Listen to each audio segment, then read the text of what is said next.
అందరికీ నమస్కారం అండి. ఆంధ్రప్రదేశ్ రాష్ట్రం ఏప్రిల్ నెల పెన్షన్ పంపిణీకి సంబంధించి కొంత సమాచారం అయితే ఈ వీడియో ద్వారా అందించాలనుకుంటున్నాను. వీడియో కొత్తగా ఎవరైనా చూస్తుంటే తప్పకుండా సబ్స్క్రైబ్ చేసుకోండి. ఈ వీడియో నచ్చితే తప్పకుండా లైక్ చేయండి. ఏప్రిల్ నెల పెన్షన్ అనేది ఏప్రిల్ 1వ తేదీనే పంపిణీ చేయడం జరుగుతుంది. చాలా మంది అనుకుని ఉంటారు ఉగాది కానుకగా లేదు రంజాన్ కానుకగా ఏమన్నా ముందుగానే పంపిణీ చేస్తారా పెన్షన్ అనేది.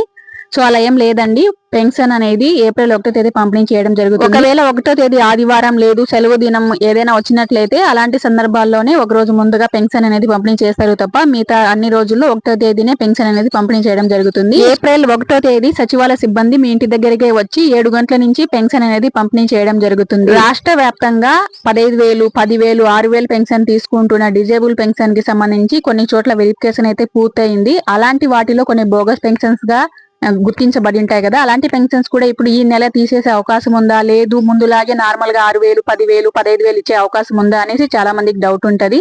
సో అలాంటి వాళ్ళకి ఎక్కడా కూడా పెన్షన్స్ అయితే ఇంకా తీసేయలేదండి. నార్మల్ గా ఎలా అయితే వస్తున్నాయి ముందు 6,000, 10,000, 15,000 ఎలా అయితే అమౌంట్ వస్తుందో అలాగే అమౌంట్ అనేది ఈ నెల కూడా రావడం జరుగుతుంది. ఎక్కడ కూడా పెన్షన్ అయితే ఎవరికి తీసేయలేదు ఇంకా కూడా. ఒకవేళ ఈ నెల పెన్షన్ తీసుకోలేని వారు రేపు నెల 2 నెలలకి కలిపి ఒకేసారి కూడా పెన్షన్ తీసుకునే అవకాశం అయితే ఉంది. ఎవరు కూడా కంగారు పడకండి ఈ నెల కుదరదు ఎలా ఏమి అనేసి ఇబ్బంది పడకండి. ఇక నార్మల్ గా కొత్త పెన్షన్స్ కి అయితే ఆప్షన్ ఇప్పటి వరకు ఇవ్వలేదన్నమాట. ఒకవేళ భర్త చనిపోయి భర్త పెన్షన్ తీసుకుంటూ చనిపోయినట్లయితే ఆ పెన్షన్ ని భార్యకి నెక్స్ట్ మంత్ గే తన భర్త పెన్షన్ తో పాటు రేపు నెల పెన్షన్ 2 నెలల పెన్షన్ కలిపి ఇస్తున్నారు. సో అదైతే జరుగుతూనే ఉంది ప్రక్రియ. ఈ స్పౌస్ పెన్షన్ కి సంబంధించి కూడా చాలా మందికి చాలా డౌట్లు అయితే ఉన్నాయి. అంటే ఇప్పుడు మార్చి నెల 20వ తేదో 25వ తేదో భర్త చనిపోయి ఉంటారు, 1వ తేదీకే మాకు పెన్షన్ వస్తుందా అనేసి అనుకుంటుంటారు. అలా ఏం రాదండి.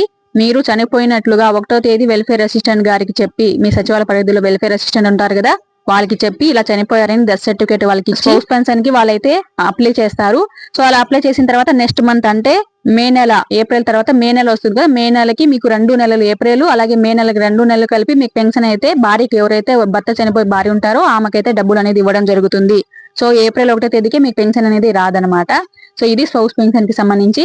సో 1వ తేదీ 2వ తేదీ పెన్షన్ పంపిణీ ఉంటుంది. అలాగే దూర ప్రాంతాల్లో ఉన్నవారు నెక్స్ట్ నెల కూడా 2 నెలలు కలిపి తీసుకోవచ్చు. స్పౌస్ పెన్షన్ కూడా ఎవరైనా చనిపోయింటే డెత్ సర్టిఫికేట్ అప్లై చేసి వాళ్ళకి ఇస్తే 2 నెలలకు పెన్షన్ ఒకే నెల కూడా వస్తుంది. ఈ విధంగా అయితే పెన్షన్ కి సంబంధించి ఇదే అనమాట ఈ వీడియోలో అయితే. సో ఇంకా పెన్షన్ కి సంబంధించి ఏమైనా డౌట్లు ఉంటే తప్పకుండా వీడియో కింద కామెంట్ చేయండి, రిప్లై ఇచ్చే ప్రయత్నం అయితే చేస్తాను. కొత్త పెన్షన్స్ కి అయితే ఇప్పటి వరకు ప్రభుత్వం ఎలాంటి న్యూస్ కూడా రాలేదు ప్రభుత్వం నుంచి. సో కొత్త పెన్షన్స్ కి సంబంధించి ఏమైనా న్యూస్ వచ్చినా, రేషన్ కార్డు కి సంబంధించి ఏదైనా న్యూస్ వస్తే ఖచ్చితంగా మీకు తెలియజేస్తాను.